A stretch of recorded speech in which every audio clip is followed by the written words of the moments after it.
I think the Giants stole a manager. He wants to manage the Bay Area. It's going home, and he's going into a better situation. He had one meeting with him. He met with him Monday. They offered him the deal Monday night, and they had the press conference on Wednesday.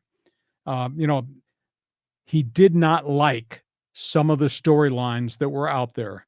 His phrase was the narratives would not go away, making reference to 2024. And the narrative was his set of values versus AJ Preller's mandate.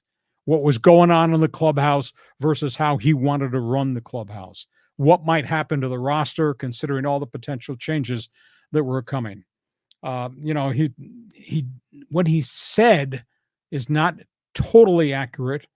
There's a lot of stuff out there that he didn't say out loud. Here's the shocker to me. Despite the talent on the roster, despite the Padre payroll, despite Petco Park and all the sellouts, this guy decided to vacate. He wanted out so he could go to San Francisco, which has got virtually no farm system, virtually no established roster, trying to be a player and free agent, but has not lured anybody there. I mean, I'm sorry, the Madison Bumgarner, Matt Cain era is a long time removed. So he elected to leave where all the riches were to go to a situation that kind of looks like it's dirt poor. He never said thank you to San Diego. He never saluted Peter Seidler for allowing him to come. I thought that was strange. He just made reference to, I decided to exit because the narratives were not likely going to change. I'm a little bit surprised at that. You tell me. Well, have you heard the comment from Melvin, or maybe it wasn't from Melvin? It's kind of like cascading through social media that he doesn't want Soto. He wanted to have Soto removed, traded, whatever. But what's the problem there? I mean, with Juan Soto and Bob Melvin, do you have any insight on that? The only insight I have is that Soto is a Boras client, and Soto may not have taken teaching from Padre coaches when they were trying to figure out why he was a mechanical mess at home plate, that he may have blown off all the recommendations.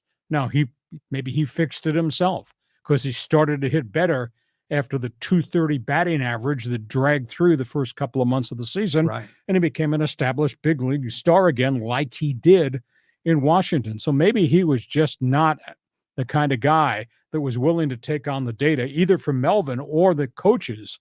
And that became an area, I think, that they clashed.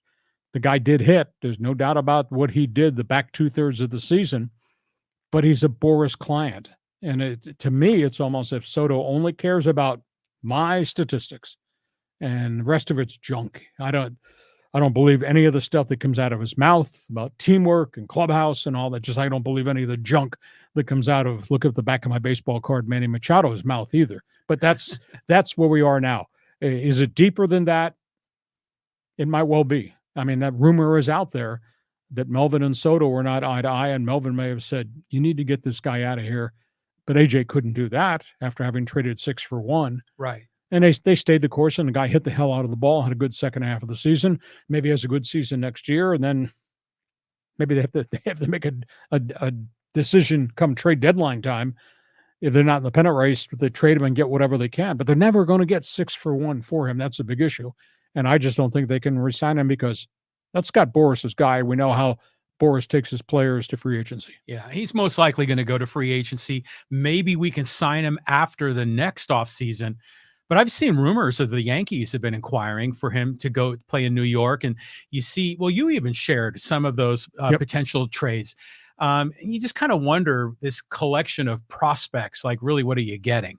I mean, for me, if I'm AJ Preller, if I'm Peter Seidler, and assuming they don't need to get down to $200 million, you keep Soto and you keep building and take another run at this next year. I concur with you. I'd keep him. Mm-hmm. Now, he's not going to sign an extension, I don't think, here. Not if the price tag's $50 million, they're not going to give it to him. But you keep him and see if you can push yourselves into the playoff race, see if you can actually play in October, maybe even be a World Series team. And then you take your chances to try to sign him to a reasonable contract, but knowing that Scott Boras, maybe that's not very reasonable. So your reaction on Fans Forum, you're a baseball fan. You're from the Bay Area, a Giant fan, like this idiot. Your reaction to how Melvin handled his exit. You think he decided this is the best thing for me to leave? I'm not happy here. It's the best thing for the Padres. Join us on Fans Forum.